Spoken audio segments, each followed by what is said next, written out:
अब हम आपके सामने उस सवाल को उठाने जा रहे हैं जो देश की राजधानी दिल्ली के लोग पूछ रहे हैं। सवाल यह कि आखिर दिल्ली को अंडरवर्ल्ड से कब मुक्ति मिलेगी। दिल्ली के अंडरवर्ल्ड या यूं कहें कि क्राइम सिंडिकेट का जिक्र दोबारा क्यों हो रहा है, ये समझने के लिए आपको दिल्ली के बवाना इलाके में हुई एक वारदात को गौर से देखना और समझना चाहिए।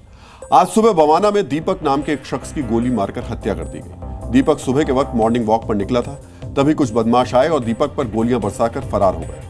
इस घटना में दीपक की 10 साल की बेटी भी घायल हुई है। बताया जा रहा है कि दीपक दिल्ली के कुख्यात गैंगस्टर मंजीत महाल का भांजा है।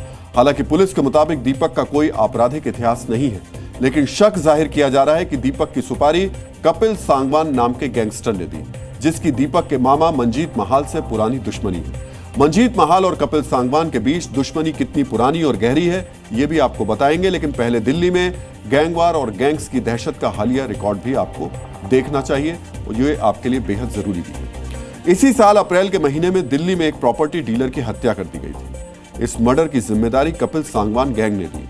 इससे पहले नवंबर 2024 में दिल्ली के मुंडका इलाके में अमित लकड़ा नाम के एक अपराधी का मर्डर कर दिया गया था।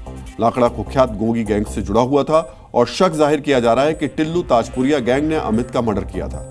सितंबर 2024 में दिल्ली के पॉश ग्रेटर कैलाश इलाके में एक जिम मालिक की हत्या कर दी गई। इस हत्या की वजह हाशिम बाबा और छेनू गैंग के बीच रंजिश बताई गई। ये सिर्फ कुछ वारदातों से जुड़ी कुछ जानकारियां हैं। दिल्ली में गैंग्स के बीच रंजिश और उससे हो रहा खून खराबा थमने का नाम नहीं ले रहा है। और अब ये गैंग वॉर दिल्ली के किसी एक इलाके तक सीमित नहीं है, बल्कि बीते कुछ समय में दिल्ली के अलग अलग इलाकों से ऐसी खबरें आती रहती हैं। इन गैंग्स की वजह से दिल्ली को क्राइम कैपिटल भी कहा जाने लगा है। दिल्ली के ये गैंग्स कितने खतरनाक हैं, ये समझने के लिए आपको वो जानकारी जरूर देखनी चाहिए जो केंद्र सरकार ने सुप्रीम कोर्ट में दी थी। इसी साल अप्रैल के महीने में केंद्र ने सुप्रीम कोर्ट को बताया था कि दिल्ली में छोटे बड़े कुल 95 गैंग सक्रिय हैं और इनमें से 11 गैंग्स का दायरा काफी बड़ा है। इन गैंग्स से जुड़े 1100 अपराधी अलग अलग जेलों में बंद हैं और इन क्रिमिनल गैंग्स के खिलाफ 5000 से ज्यादा मुकदमे दर्ज किए गए। केंद्र सरकार की रिपोर्ट के मुताबिक ये गैंग्स अवैध वसूली, सुपारी किलिंग, जमीन के लेन देन, शराब और ड्रग्स के धंधे में शामिल है। सर्वोच्च न्यायालय को दी गई इस जानकारी के साथ साथ केंद्र की तरफ से यह सुझाव भी दिया गया कि गैंगस्टर से जुड़े मुकदमों के लिए स्पेशल अदालतों का गठन होना चाहिए।